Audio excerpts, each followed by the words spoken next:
15, 16년 전 그해 겨울은 제게 유독히 추운 겨울이었습니다. 날씨가 몇 도였는지는 알 수 없지만 적어도 저에게는 굉장히 추웠던 겨울이라 생각하고 기억하고 있습니다. 군대를 전역하고 대학을 복학했습니다. 그리고 1년 남짓 학교를 다니고 있었고 이제 연말이 되어가고 있었습니다. 그때 제게 고민이 있었습니다. 여러 상황이 좋지 않으니 대학 생활을 멈추고 일을 해야 하는 것인가, 아니면 전도사 사역을 시작해야 할 것인가. 더 큰 문제가 있었는데 내가 정말 신학 공부를 계속해도 되는 것일까 라는 고민이 가득했던 겨울이었습니다.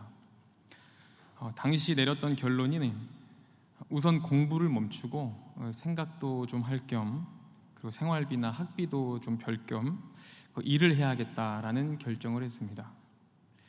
그리고 12월을 맞이했고 어떤 일을 해야 할까 고민하던 중 친한 대학교 선배님 중에서 고향이 강원도 삼척시 도계인분을 만났고 함께 이야기를 했습니다.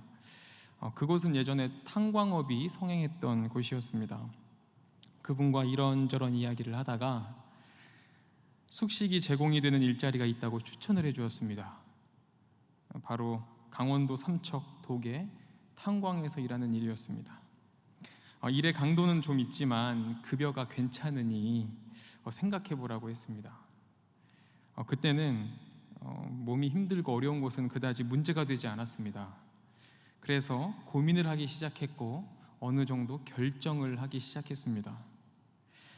그 고민이 계속되어지고 결정을 하던 중 이제 대학교 휴학을 해야 되지 않겠습니까? 그래서 서류도 준비하고 이것저것을 챙기고 있었습니다. 12월 중순이 되었고 또 다른 신학교 선배에게서 전화가 걸려왔습니다. 요즘 어떻게 지내냐? 혹은 사역은 하고 있냐? 이런 전화로 이렇게 이야기를 하다가 대뜸 저에게 서울 어느 교회에 청소년부 교육전도사를 뽑는다고 하더라. 그 교회가 참 좋은 교회인데 이력서 내보는 것은 어떻겠냐라는 말을 하였습니다. 그래서 제가 이야기했습니다. 감사해요. 그런데 사실 저는 자신이 없습니다. 설교를 할 자신도 없고, 그리고 제가 목회자가 될 수 있을지도 잘 모르겠습니다. 그리고 이 길이 맞는지도 잘 모르겠습니다. 이런 솔직한 마음을 전했습니다. 그리고 그분이 이렇게 말했습니다. 이 말이 사실 지금 저를 있게 한 말이었습니다. 시작해봐. 이미 준비되어 있었다는 걸 알게 될 거야. 그 이야기를 듣고 저는 그때 이력서를 냈습니다. 전도사의 사역을 시작했고, 그리고 시간이 흘러서 이렇게 지금 남대문교회 목사가 되었습니다. 사실 제가 목사가 되었다는 것은 그리 중요한 일은 아닙니다. 말씀드렸던 것처럼 하나님께서 이미 준비해 놓으셨던 것들이 있었습니다. 그리고 포기하지 않으셨고, 그리고 끝까지 저를 이끌어 주실 것이라는 믿음이 있었다라는 것을 말씀드리고 싶습니다.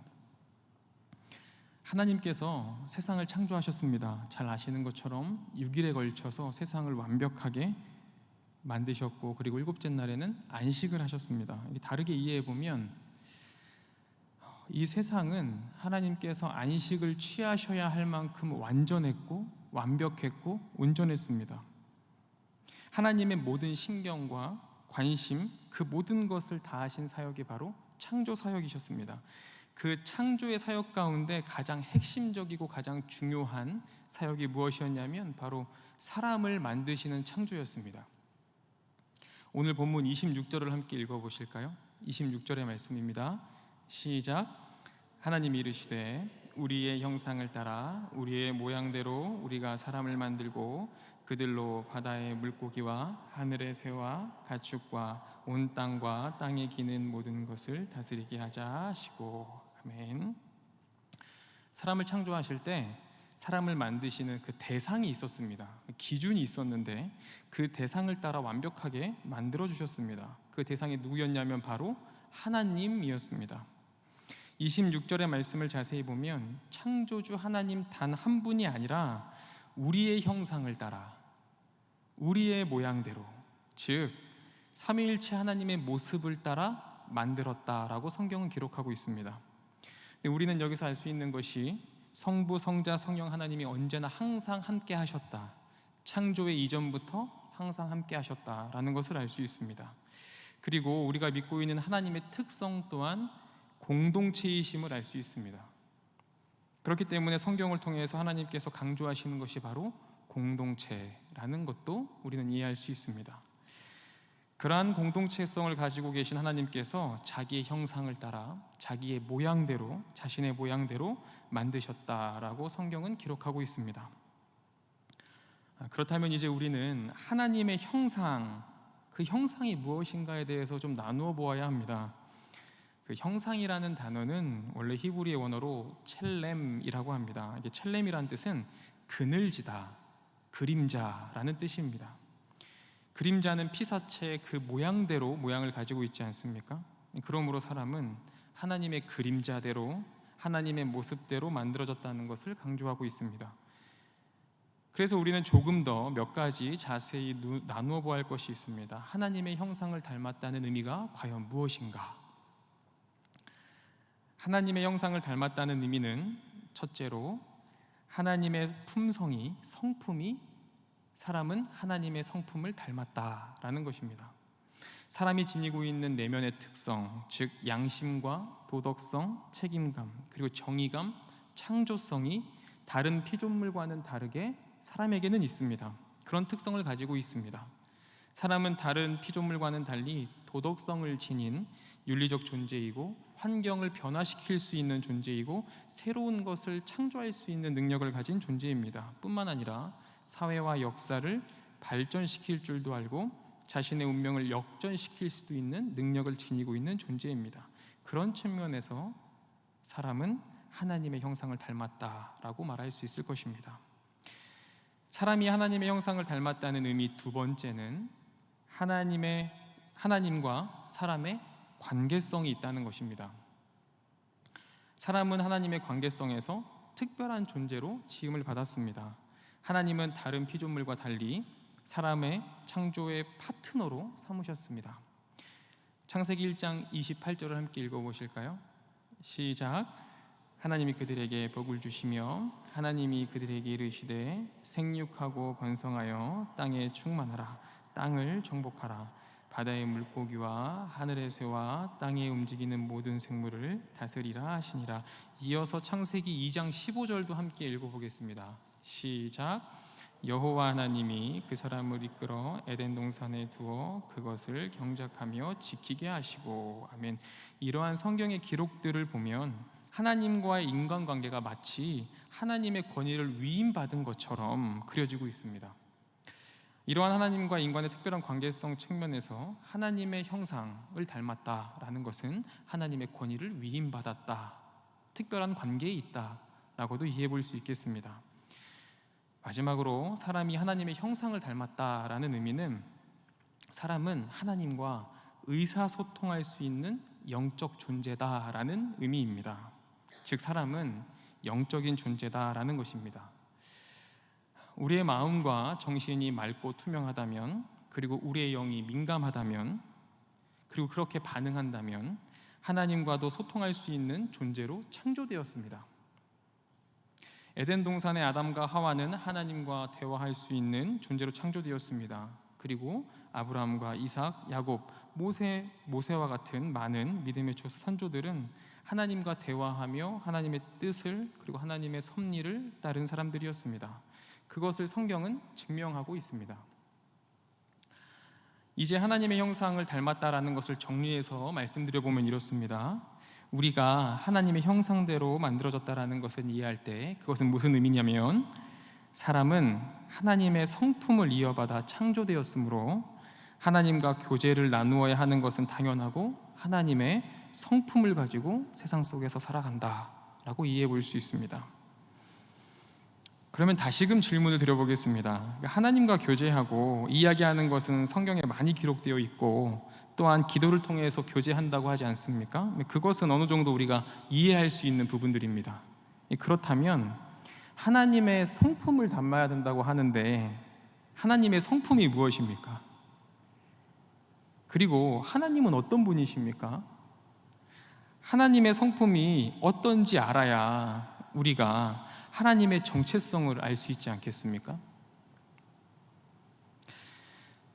앞서 말씀드리기를 하나님의 형상, 원어로는 그림자를 따라 지었다 라고 이렇게 설명드렸는데요, 그러나 의아한 것은 하나님은 원래 형체가 없으십니다.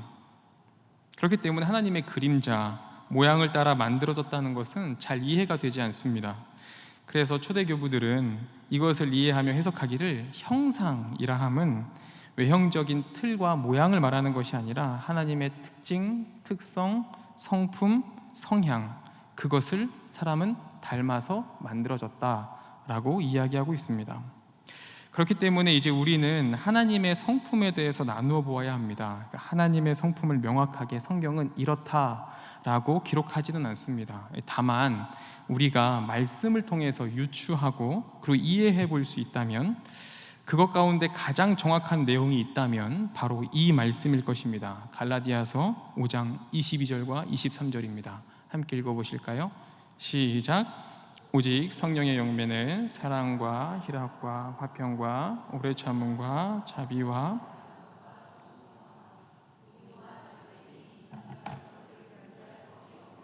아멘. 성령의 열매는 모든 피조물에 대한 하나님의 관점과 태도가 인간의 내면의 성품으로 형성한 것을 의미합니다.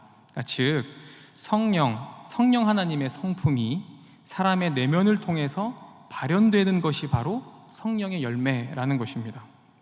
그렇기 때문에 우리는 거꾸로 추적하여 완전하지는 않지만 하나님의 성품을 어느 정도 이해해 볼 수는 있습니다.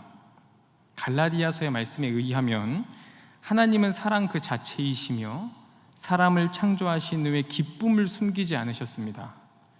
그리고 하나님은 평화를 원하시고 평화를 만들어 가시며 우리의 모습을 보시며 참아주시기도 합니다.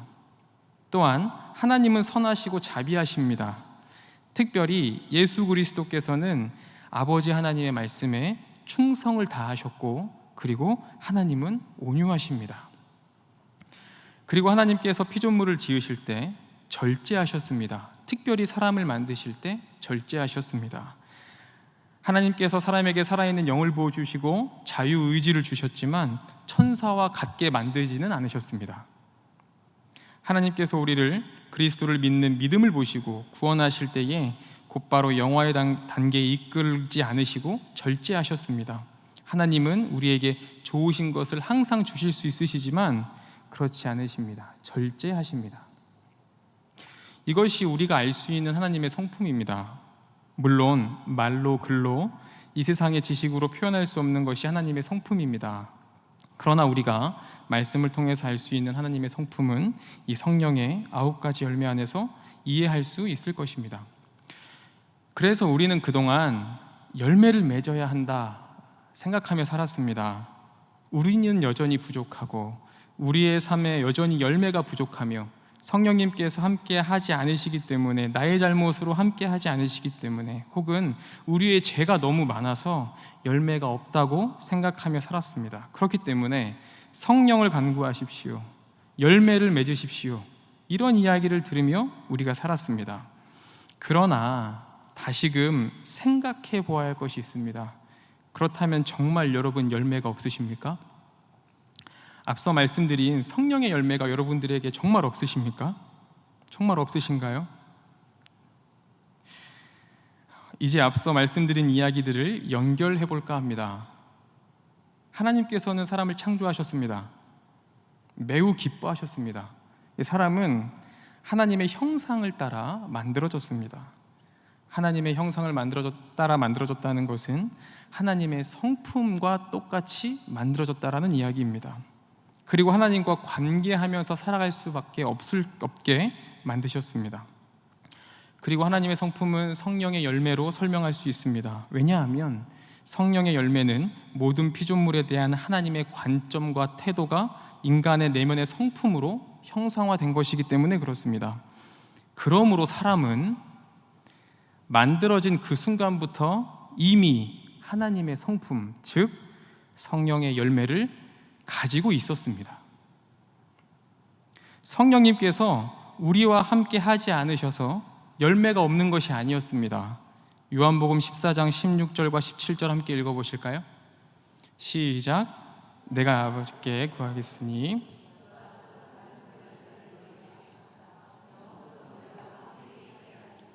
그는 진리의 영이라 세상은 능히 그를 받지 못하나니 이는 그를 보지도 못하고 알지 못함이요 그러나 너희는 그를 아나니 그는 너희와 함께 거하심이요 또 너희 속에 계시겠음이라. 성령님께서는 우리를 떠나신 적이 없습니다. 항상 함께 하셨습니다.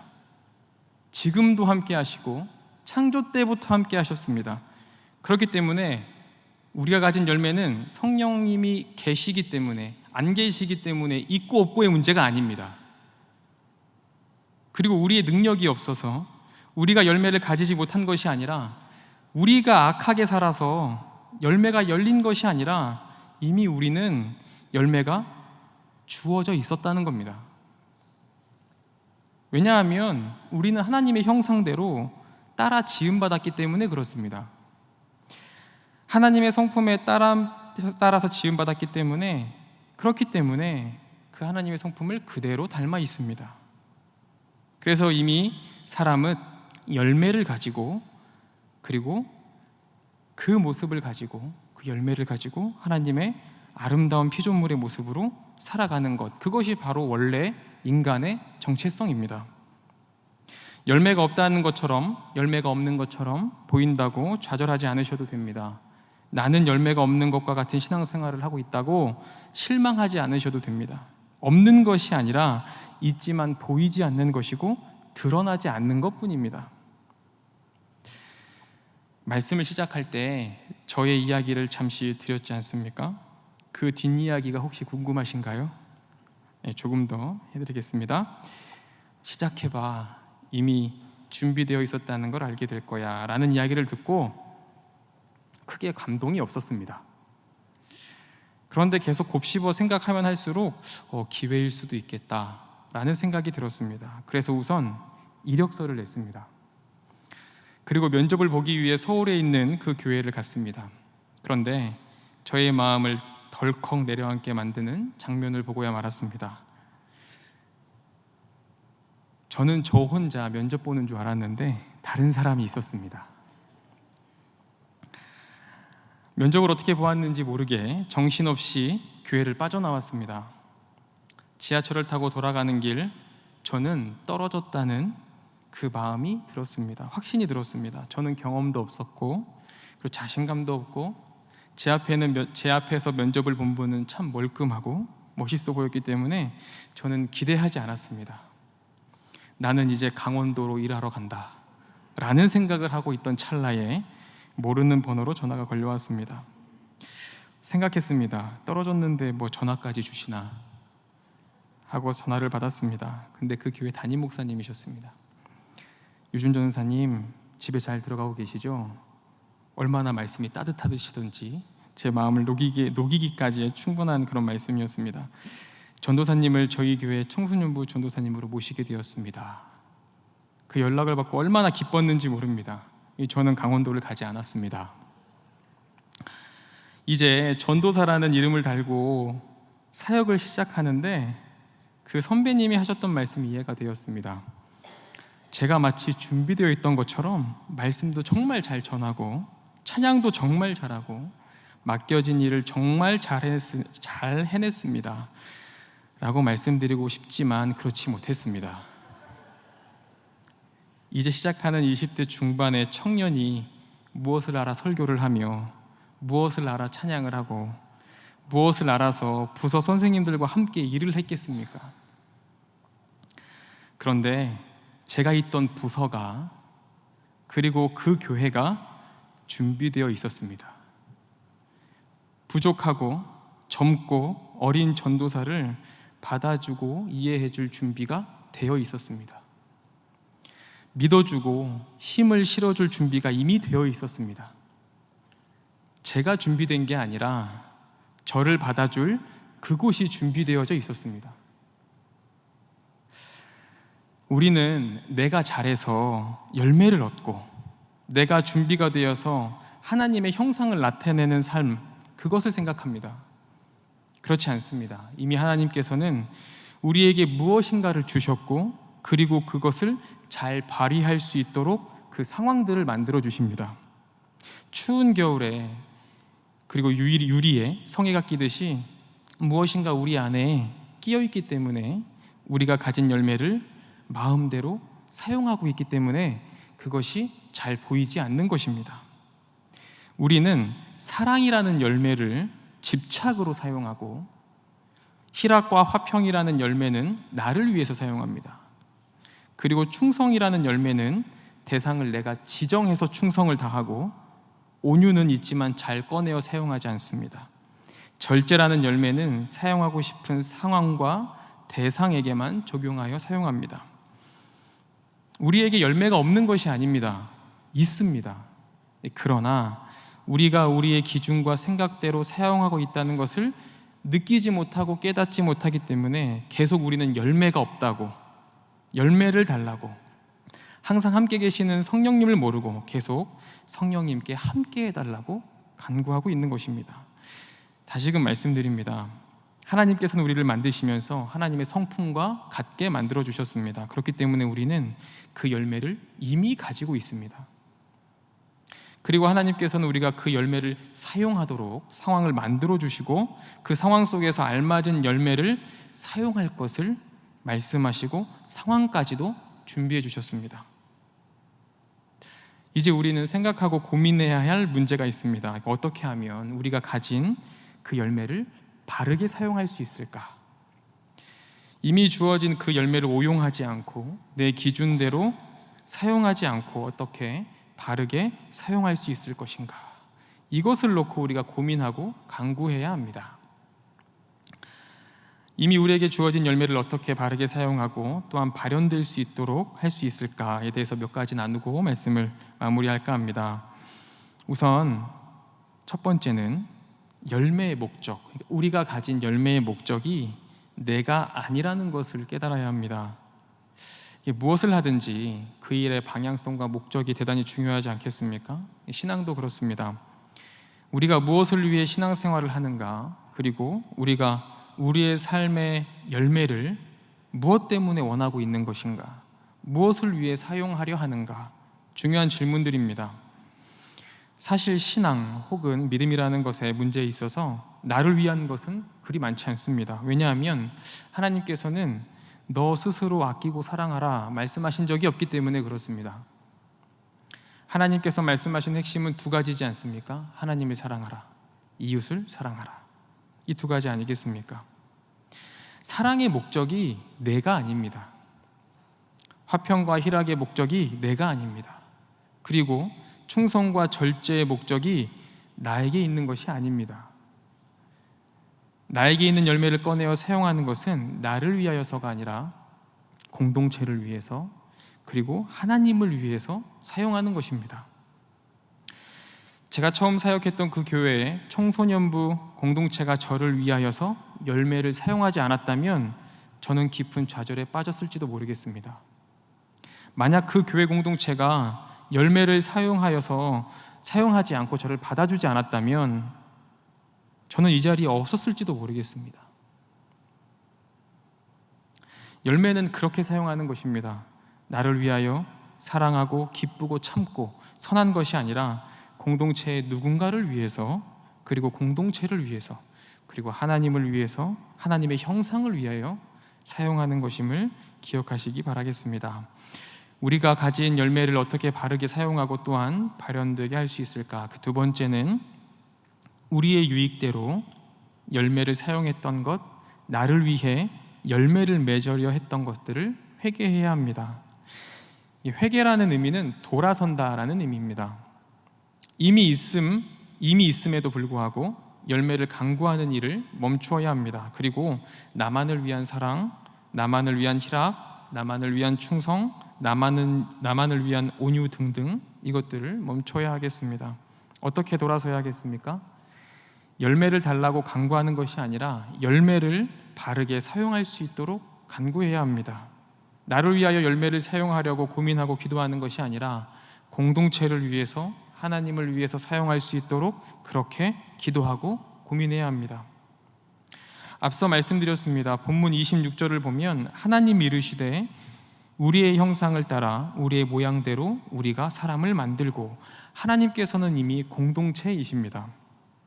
세 분의 인격이 하나가 되어 표출되고 세 분의 본체가 각 시대에 따라 상황에 따라 역사하지 않으셨습니까? 이것을 우리는 삼위일체라고 이야기합니다. 세상은 말합니다. 나만 잘 되면 돼. 나만 아니면 돼. 내가 좋으면 그만이지. 이것이 지금 세상의 주된 주장들이고 언어입니다. 그러나 하나님을 믿는 우리는 그렇지 않습니다. 혹 여전히 나만을 위하여 열매를 맺고 사용하시기를 원하신다면 돌아서시기를 바랍니다. 만약 나만을 위해 신앙과 믿음을 키워나가려 하신다면 그 자리에서 돌아서시기를 바라겠습니다. 마지막으로 우리가 가진 열매를 어떻게 바르게 사용하고 또 발현되게 할까? 그 세 번째는 바꾸려 하지 마시고 바뀌려 하십시오. 참 바꾸고 싶은 것들이 많습니다. 아무리 생각해도 그것은 아닌 것 같을 때가 많습니다. 경험을 돌이켜보아도, 이야기를 들어보아도 그것은 바꾸어야 합니다. 이것은 우리의 생각입니다. 우리는 무엇인가 계속 바꾸려고 하고 있습니다. 베드로가 밤새 그물질을 했습니다. 허탕을 치고 그물을 씻고 정비하고 있었습니다. 그때 예수님께서 다가오셔서 말씀하셨습니다. 저 깊은 데로 가서 그물을 내려라. 베드로는 대답합니다. 밤새 수고해서 잡은 것이 없지만 말씀에 의지해서 그물을 내리겠습니다. 만약 베드로가 자신의 의지대로 바꾸려 했다면 어디 그물에 기억자도 모르는 사람이 저리 가시죠 라고 했을 것입니다. 그러나 예수님에 의해 바뀌고자 하였기에 말씀에 따라 말씀에 의지하며 그물을 내렸습니다. 여러분, 그만 바꾸시고 바뀌십시오. 내 의지대로, 내 생각으로 바꿀 계획을 세우지 마시고 하나님께 내어드리고 의지하며 그 뜻대로 바뀌시기를 바랍니다. 언젠가 이런 생각이 불현듯 들었습니다. 내가 하나님의 은혜를 가리고 있는 것은 아닐까? 내가 하나님의 아름다움을 가리고 있는 것은 아닐까? 이 말씀을 주시면서, 말씀을 준비하면서 제게 깨달음이 있었습니다. 내게 이미 주어진 열매를 내가 내 의지대로, 내 마음대로 표현할 때, 사용할 때 하나님의 은혜를 가린다 라는 깨달음이 있었습니다. 이 깨달음이 이 시간 여러분에게도 있기를 간절히 바라겠습니다.